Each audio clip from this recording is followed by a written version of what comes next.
Welcome to the Raised with Jesus podcast, 10 minutes every day where the life of Jesus meets yours. You've got your daily Bible reading today, looking at Ecclesiastes chapter 7. Ecclesiastes 7. A good reputation is better than the best perfume. The day of one's death is better than the day of his birth. Better to go to a funeral than to a feast, since death is the final destination for all mankind. The living must take this to heart. Grief is better than laughter, because a sad face does a heart good. The hearts of the wise think about the funeral, but the hearts of the fools think about the feast. It is better to hear a rebuke from a wise man than to listen to a happy song from fools, for the fool's laughter sounds like thorns crackling under a cooking pot. This, too, is vapor. To be sure, oppressing others turns a wise man into a fool, and a bribe corrupts his heart. It is better to finish something than to begin something. A patient spirit is better than a proud spirit. Do not be quick to lose your temper, for outrage is embraced by fools. Do not say, "Why were the former days better than these?" Wisdom would not lead you to ask such a question. Wisdom along with an inheritance is good. It is an advantage for those who see the sun, because wisdom gives shade as money gives shade. But the advantage of knowledge is that wisdom keeps its owner alive. Look at the work of God. Indeed, who can straighten what he has bent? On a good day, enjoy the good, but on a bad day, consider carefully. God has made the one as well as the other, so no man can find out about anything that will come later. During my days that vanished like vapor, I have seen it all. For instance, a righteous man perishes despite being righteous, while an evil man lives for a long time in spite of his evil. Do not be overly righteous. Do not trust too much in wisdom. Why ruin yourself? Do not be overly wicked either, and do not be a fool. Why die before your time? It is good that you hang on to one alternative, but do not let go of the other, for the one who fears God will avoid both extremes. Wisdom makes one wise man stronger than 10 rulers who are in the city. There is surely not a righteous man on earth who does good and does not sin. Furthermore, do not take to heart all the words people say, so that you do not hear your servant cursing you. Yes, you know in your heart many times that you too have cursed others.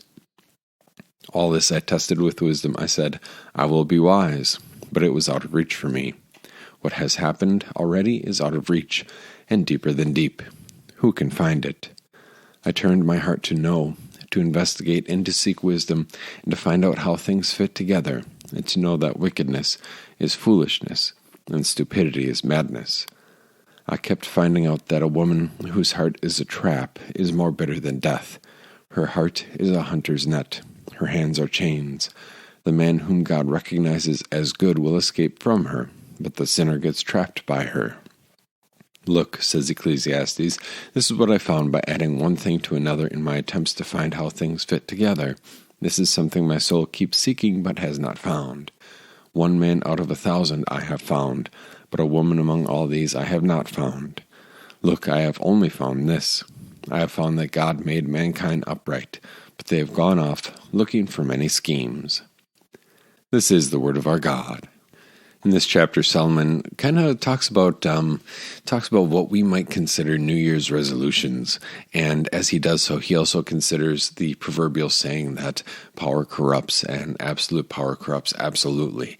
You can almost hear an echo of that in some of what he says here. And so finally, we've got these 3 things: New Year's resolutions, the idea that power corrupts, and then finally, this idea of being balanced and content, which is an idea that he's come around to before. And as he's talking about how do we live our lives under the sun, that is, how do we live our lives in this world, looking forward and recognizing that the Lord will bring us to the next world, that is heaven, and that eventually there will be a resurrection of all flesh, and that you and I, body and soul, will inhabit heaven for all eternity. As Solomon has that perspective, he talks again about life under the sun and what is good and what could be avoided. And the first category, the so-called New Year's resolutions, that's like verses 8 and following. Better to finish something than to begin something. A patient spirit is better than a proud spirit. And maybe And those two things kind of go hand in hand, and they're almost set off in opposition to one another. Better to finish something than to begin something. Maybe you think of a project that has languished for a while, and when you first began it, it was exciting and you were making good progress on it, and then it just kind of languished, and then it sat there, and the project that maybe you had been excited about is now sitting there staring at you, and it's something that you might even come to dread. Solomon says it is better to finish something than to begin something. In this life under the sun, in this life of a world that is transitory, and events that are transitory, and success and even failures that are transitory, which means that they are going to be passing away, that the success doesn't stick around, and nor does the failure.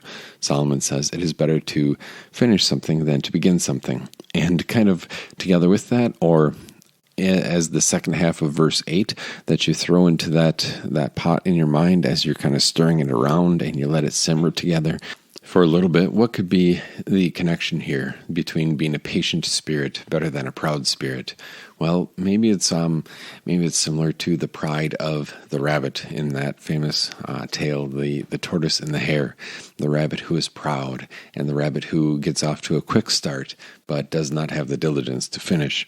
And perhaps Solomon is saying the same thing here, that among the New Year's resolutions one might make, that the projects that one would undertake aren't as important as the projects that one would finish.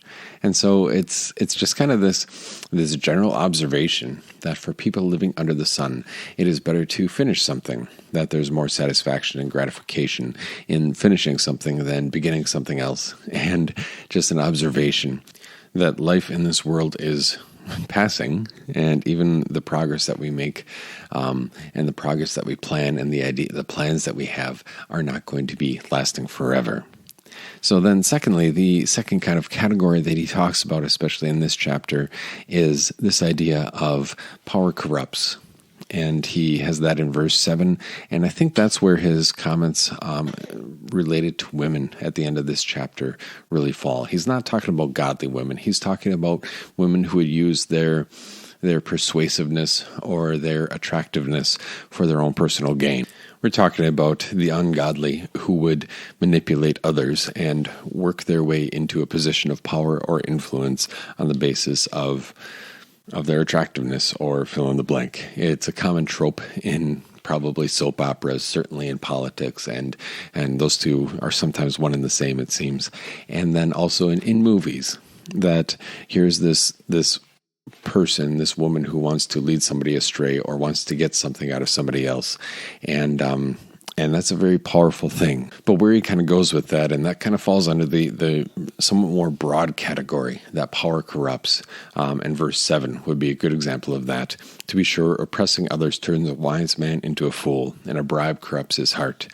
That the person who has power, the person who has the ability to dictate the way that others might live, the person who has influence and is who maybe regarded as a wise man or regarded as a benevolent leader, that person has within him or herself that human heart that will lead them astray, that will be totally corrupted by the power that is entrusted to them, because that person at heart is a fool. And so when Solomon says this, power corrupts, and you could almost hear the echo of his own life when he's lamenting, perhaps, when he's lamenting his own mistakes, and when he's lamenting how his heart was led astray to follow other gods, and when he's thinking about his own failures as a king, or even his father's failures as a king, that is King David. So then finally in this chapter, the third major takeaway, the third major topic that Solomon discusses here is this idea of balance. And it's similar to contentment, because if one is not content, if one is discontented, then he or she might go chasing after this or after that. But the person who is content will at the same time be balanced. And he touches on this at the beginning of the chapter, and then also down toward the bottom when he talks about the heart of the wise thinking about the funeral, the heart of the fool thinking about the feast. when he talks about the rebuke from a wise man versus the happy song of the fools. For the fool sounds like so many crackling thorns under the fire pot. When he talks about do not be overly righteous, do not trust too much in wisdom, why ruin yourself? And do not be overly wicked, and do not be a fool, why die before your time? And I think verse 18 is a good summation of this theme of this chapter, this theme of balance. It is good that you hang on to one alternative, but do not let go of the other. For the one who fears God will avoid both extremes. That when we talk about how power and influence might corrupt one's heart and one's actions, we also recognize that wisdom and folly can both corrupt and will continue to both corrupt our actions. That it is simple to take pride in one's wisdom and to look down upon the fool, or it is also simple to take pride in one's folly and look down upon the stick in the mud who doesn't want to participate in the fun right now. And as a Christian, we recognize that middle point of balance. That you as a Christian know that your Lord watches over you, that He's given you your vocation, your area of responsibility, as we've talked about last week, that He's given you the people in your life to care for, that He's given you companionship and a time of work and a time of rest. He's given you contentment, and that you have nothing to worry about. And so it's okay to be balanced. You don't need to have your heart strung along by the sensationalism of the news headlines. You don't need to have your heart totally beaten down by the prospect and the worries of this world. You don't need to be totally consumed in your work, nor do you need to be totally consumed in running away from your work. As a Christian, Solomon says, be balanced. So as you go about your day, what does that mean? And what does that look like? What part of your life is maybe a little out of balance, needs a little bit more attention? Which aspects of your life or your mood are starting to get a little out of hand? And who can you talk to help regain and retain some of that balance in your life? Because this is the bottom line, that we are Christians living in the world of sin and death and pain. And it's not easy. And Solomon's words here aren't intended to simply beat us down and look at how we have fallen short. Solomon's words are to provide a little bit of a map to say, hey, how about we try this? Let's try something new. Let's try something different. And I think you can find some benefit in this. So as you go about your day, find that one person you can talk to. Maybe it's your pastor. Maybe it's a good Christian confidant or friend. Maybe it's your spouse. And talk to them about making sure that we have some balance, making sure that we have some contentment, making sure that power and sensationalism don't grab hold of our hearts, and maybe taking a moment to say, what are some things we want to really focus on and think about in this new year? Thanks so much for joining us here at the Raised with Jesus podcast. A little bit longer episode today, but I appreciate you sticking with us here. God bless your day.